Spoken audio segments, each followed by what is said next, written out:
Another thing I wanted to try and touch on a bit, like, it's obviously your father as well. You got your partner that's stuck with you as well. I've seen you very vocal about that and the support you've had from your family.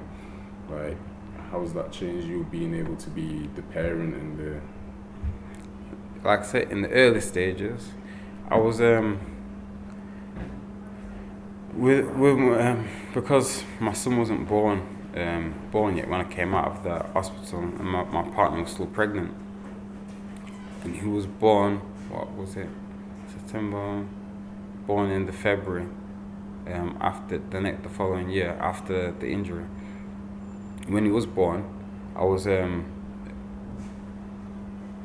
very nervous to hold him and be around him because I didn't want to hurt him.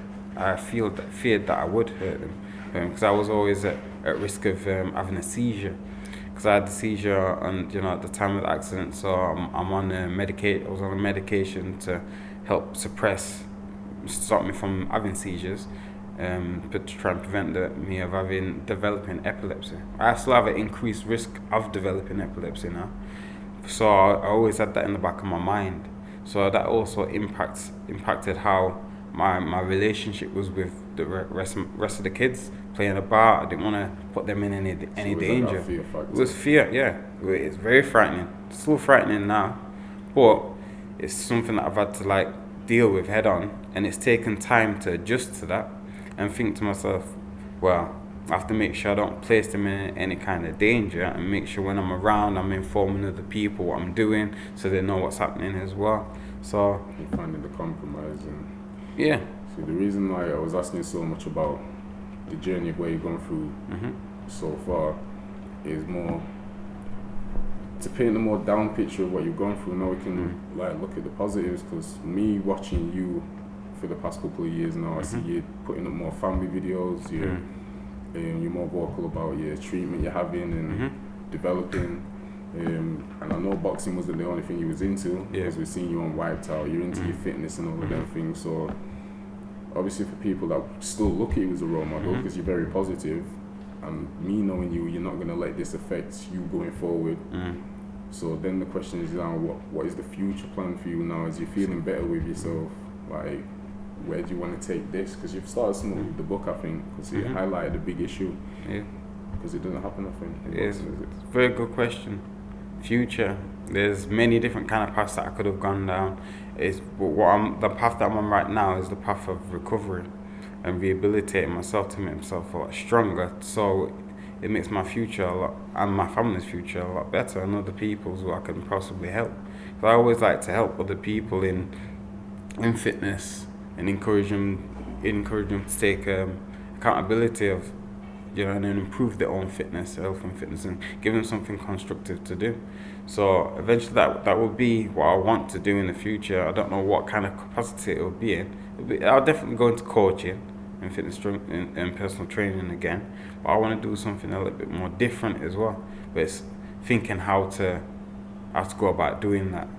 So that's the path that I will be on. But it's recovery first of all, is get myself in a position where I can manage the deficits and the disabilities that I have, so I then can, when I'm taking care of myself and I know that I'm not 100%, but I know I'll be competent again enough to then help other people do what they need to do. Do you know what I mean?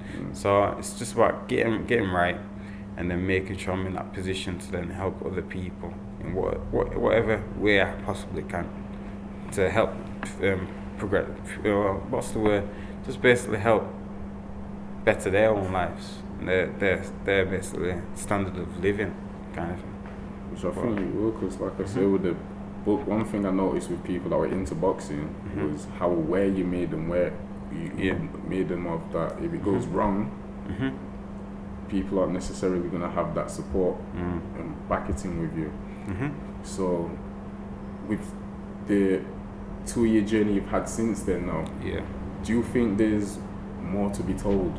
Like, do you think there could be a part 2 of this? Because there is other things that you may have written about after the accident, but I'm sure there's other things that didn't happen then that may have happened later in life is an effect of the sport, whether it be sponsors, investors, or any other kind of thing like that. Is there any more backlashes that have come, or things that you've been aware of that you might want to share with people?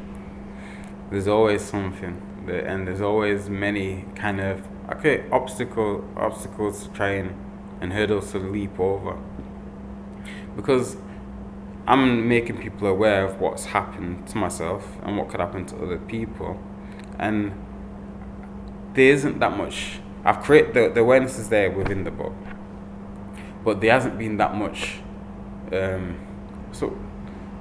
not much awareness of my actual book. So the promotion to it hasn't basically gone all around the world, kind of thing, to make people aware of what's been happening and aware of what's happened to myself. Do you know what I mean?